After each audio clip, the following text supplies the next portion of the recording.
재물을 대하는 의인과 악인의 모습이라는 제목으로 말씀을 전하겠습니다.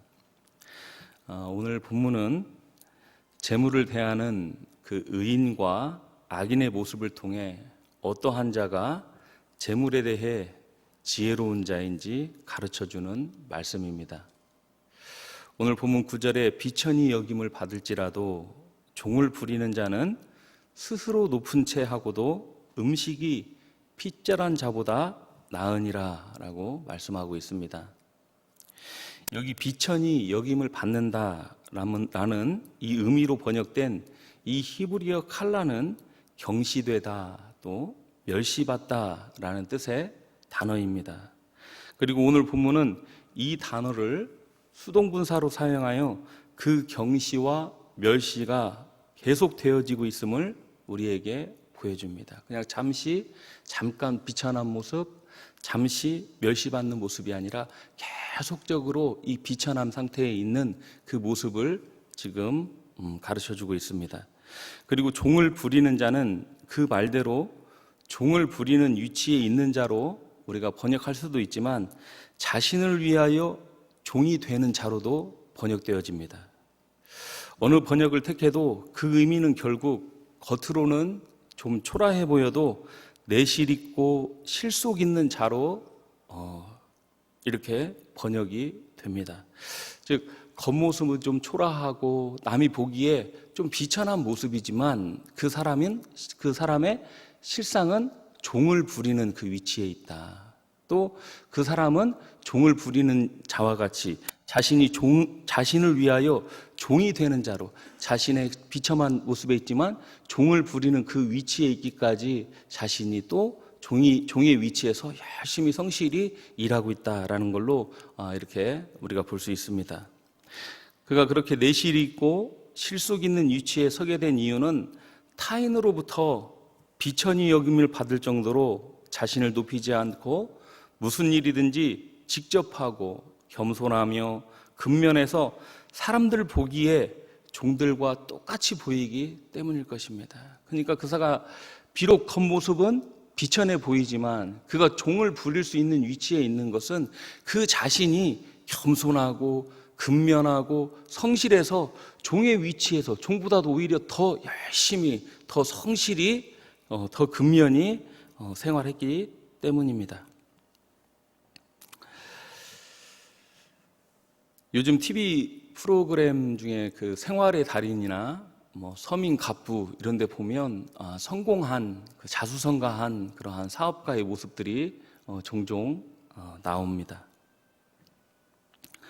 그 모습을 보면 대부분 이 비천한 자와 같이 오히려 직원보다 더 성실하고 근면한 모습을 가지고 있는 것을 볼 수가 있습니다. 이는 사업뿐 아니라 공부와 또 농사와 기타 여러 가지 일에도 마찬가지일 것이며 이러한 자는 그가 하고자 하는 일을 이루고 좋은 결과를 얻을 것입니다. 그러나 스스로 높은 채 하지만 음식이 핍절한 자가 있다고 오늘 본문은 말씀하고 있습니다. 이 핍절하다라는 의미로 사용된 하제르는 결핍하다, 부족하다, 또 모자라다라는 뜻을 가지고 있습니다. 그러므로 이 스스로 높은 채 하는 자는 자신의 형편은 부족하고 가난하고 모자르지만 자신을 고상한 자라고 생각하고 굳은 일이나 땀을 흘리는 일은 하지 않으려고 하고 이러한 결과 사람들 보기에 고상하게는 보일지 몰라도 그의 일에 아무런 진전이 없고 좋은 결과가 없고 열매나 소득은 없습니다. 이렇게 빚 좋은 개살구와 같이 겉만 그럴싸하고 실속이 없는 것보다는 그 모습이 좀 초라해도 성실하고 근면하여 그 내실이 실속 있는 자가 지혜로운 자라고 오늘 본문은 우리에게 교훈합니다. 그러므로 오늘날과 같이 특히 어려운 시대에 100만 원도 못 버는 사장보다는 100만 원이라도 버는 직원이 낫고 또 취직도 못하는 대학 졸업자보다는 취직이라도 할 수 있는 어떻게 보면 고등학교 졸업자가 낫고 또 손에 기름때 묻히며 일하지만 돈을 좀 많이 버는 기술자가 넥타이를 메고 사무실로 출퇴근은 하지만 일거리가 없어서 봉급을 제대로 받지 못하는 사무직원보다 낫습니다. 그러므로 거칠애나 체면을 중시하지 말고 우리는 내면과 실속을 중시해야 합니다. 그것이 오늘 잠언에서 말하는 지혜 있는 자입니다. 오늘 이 구절의 교훈과 같이 비천하지만 실속 있는 자를 오늘 본문은 의인이라고 하고, 의인이라고 교훈하며 거칠애만 하는 자를 악인이라고 말씀하고 있습니다. 우리의 신앙 생활의 모습도 이와 같을 수 있습니다. 어떤 사람은 보기에 그 신앙 생활의 모습이 아주 비천해 보일 정도로 아주 낮은 곳에서 겸손히 그리고 성실히 주를 섬기며 그 재물을 하늘에 넉넉히 쌓아둔 사람이 분명 있을 것입니다. 또 이와 반대로 그 신앙생활의 말과 행동은 아주 그럴싸하지만 그 마음이 높아 그 마음에 하나님을 경외하는 마음이 없이 자신만 높이는 사람도 있을 것입니다. 사람은 그 겉모습만으로 그 중심을 알 수 없습니다. 하지만 하나님께서는 사람의 중심을 보시며 우리의 마음과 생각을 다 알고 있습니다. 그 하나님께서 오늘 본문의 말씀을 통해 분명히 말씀하십니다. 비천히 여김을 받을지라도 종의 자리에서 종과 같이 충성을 다하는 자가 그렇지 못한 자보다 낫다라고 오늘 우리에게 교훈하고 있습니다. 그러나 우리는 이게 참 잘 안 됩니다. 왜냐하면 이렇게 되기가 참 어렵기 때문입니다. 우리가 좀 전에 불렀던 찬송가의 그 가사처럼 겸손히 주를 섬길 때 참 괴로운 일이 많고 우리가 겸손히 주를 섬겨야 하지만 그렇게 하기에 참 어려운 일들이 많이 있습니다. 사도 바울은 이 일을 위해 날마다 자신은 죽었다라고 성경을 통해 고백하고 있습니다. 또 매일 자신을 쳐서 복종시켰다라고 고백합니다. 사도 바울은 우리가 잘 아는 바와 같이 본래 그의 삶은, 그의 삶의 자리는 높은 위치에 있었습니다. 최고의 학파에서 최고의 스승에게 학문을 배웠고 또 그는 혈통적으로 바리새인이었으며 나면서부터 로마 시민권을 가진 사람이었습니다. 그런 그가 예수 그리스도를 다메섹 도상에서 만나고 회심한 후 그의 삶은 매일같이 자신을 부정하는 것이었습니다. 마치 하나님이신 예수 그리스도께서 자신을 비워 종의 형체를 취하시고 십자가에 죽기까지 자신을 하나님 앞에 굴복시켰던 것처럼 바울 또한 그 예수를 본받아 날마다 그리스도 앞에 자신을 복종시키며 전에 자신의 유익한 모든 것을 배설물과 같이 여겼다고 그 글들을 통해 말씀하고 있습니다. 그가 이렇게 자신을 낮추어 심지어 자신을 죄인 중에 괴수라고 할 정도로 낮출 수 있었던 것은 바로 예수 그리스도를 아는 지식, 곧 예수 그리스도의 그 겸손의 절정인 그의 십자가의 은혜 때문이었습니다. 빌립보서 3장 8절에 또한 모든 것을 해로 여김은 내 주 예수 그리스도를 아는 지식이 가장 고상하기 때문이라. 내가 그를 위하여 모든 것을 잃어버리고 배설물로 여기고 그리스도를 얻었다라고 말씀하고 있습니다. 이처럼 바울은 예수 그리스도의 은혜 앞에 자신의 지식, 자신의 명예, 자신의 혈통 다 배설물로 여기고 죄인과 같이 종과 같이 주를 위해 모든 시련 다 감당하며 자신이 받은 그 은혜를 딴 끝까지 전하다가 결국 순교하는 것으로 자신의 생을 마감했습니다. 사람에게 매일같이 쫓기며 또 매를 맞고 감옥에 갇히는 그런 참 비천한 그런 바울이었지만 하나님 앞에서는 그 누구보다 존귀한 자이며 높은 자였을 것입니다. 제사장 가문의 좋은 집에서 태어났지만 주를 위해 광야에서 외투 한 벌에 메뚜기와 석청으로 생활하며 회개의 복음을 선포하다가 감옥에서 목이 잘려 순교한 세례 요한과 같이 지금도 주님의 은혜가 너무 크고 감사하여 날마다 주의 십자가 앞에 무릎을 꿇는 겸손한 사람들이 참 많이 있습니다. 그러나 반대로 사람에게 잘 보여 자신이 영광을 받기 위해 자신을 높이고 또 자신의 이름을 드러내려는 그러한 사람들도 있습니다. 그렇게 해서 사람에게는 인정받고 칭찬을 받을지는 모르지만 하나님은 결코 그를 인정하지 않을 것입니다.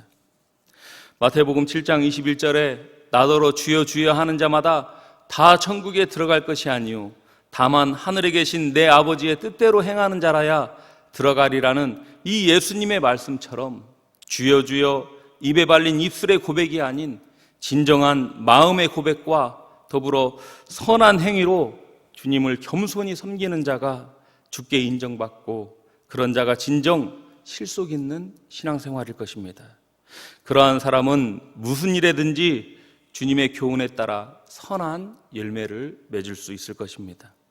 오늘 본문 10절에 의인은 자기의 가축의 생명을 돌보나 악인의 국률은 잔인이라고 말씀하고 있습니다.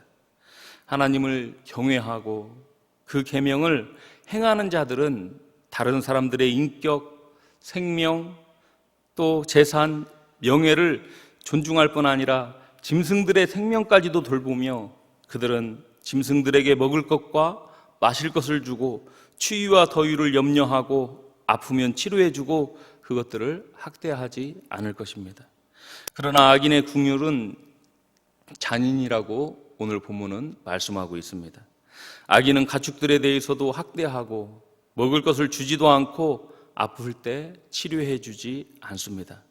그러므로 그 마음이 하나님 앞에 정직한 사람은 동물과 타인의 생명까지도 귀하게 생각하지만 하나님 앞에 가식적인 사람의 그 긍휼은 잔인한 것뿐입니다. 또 비천히 여김을 받을지라도 종을 부리는 자는 자기의 토지를 성실과 근면으로 잘 경작하여 그 먹을 것이 많을 것이나 빚 좋은 개살구 마냥 외식으로 가득 찬 사람은 방탕할 것이며 그로 인하여 핍절한 인생을 살게 될 것입니다. 이처럼 하나님을 두려워함이 없고 하나님의 뜻을 저버리고 자기 중심적으로 사는 악한 자들은 불의의 이익을 탐하나 하나님을 두려워하고 그를 의지하고 순종하며 그의 계명대로 살려고 애쓰는 의인들은 그 뿌리로 말미암아 결실할 것이라고 오늘 본문 12절은 우리에게 말씀하고 있습니다. 이 의인의 뿌리란 그의 경건과 의를 가리키는 것으로 경건과 의는 성도의 생명입니다. 성도가 경건함과 의 가운데에서 일하며 수고하면 하나님께서는 그에게 복을 주셔서 그 수고의 대가를 반드시 누리게 하실 것입니다. 그러므로 우리는 자신을 하나님과 사람 앞에 높이지 말고 다른 사람의 평가에 너무 관심을 두지 말고 겸손히 부지런히 실속 있게 우리의 할 일을 하는 사람들이 되어야 할 것입니다. 그럴 때 세상의 심판자이신 하나님께서 잘했다고 칭찬하시는 그러한 자들이 다 될 것입니다. 마태복음 23장 12절에 누구든지 자기를 높이는 자는 낮아지고 누구든지 자기를 낮추는 자는 높아지리라는 예수님의 말씀처럼 우리는 주 앞에 항상 겸손하고 낮은 자세로 주님을 섬기는 저와 여러분 되기를 바라며 이러한 은혜가 저와 여러분 가운데 있기를 주님의 이름으로 축복합니다. 우리의 신앙생활의 모습이 남들의 보기에는 좀 초라해 보이고 또 사람들 눈에는 비천해 보일지라도 하나님께서는 우리의 마음과 우리의 생각과 우리의 중심을 다 아십니다. 사도 바울과 같이 또 세례 요한과 같이 그 삶들은 정말 비참했습니다. 날마다 매를 맞고 날마다 도망을 다니고 집도 없이 광야에서 꿀과 석청으로 버티며 하나님의 복음을 전파하다가 결국 그들은 비참하게 죽음을 맞이했습니다. 하지만 하나님 앞에 그들의 모습은 이 세상의 어떠한 자들보다도 귀하고 어떠한 자들보다도 복된 그러한 인생이었을 것입니다. 우리도 이와 같이 하나님 앞에 항상 겸손한 마음, 충성된 마음으로 하나님의 일을 하는 우리 동국교회 모든 권속들이 되기를 바랍니다. 우리 기도하겠습니다.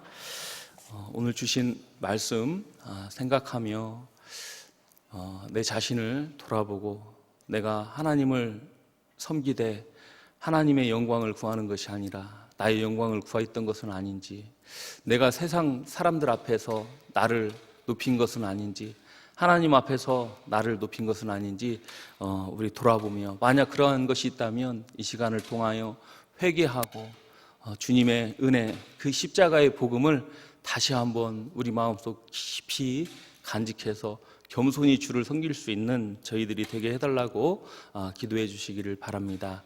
또 장래 가운데 있는 우리 동국교회 가정이 있습니다.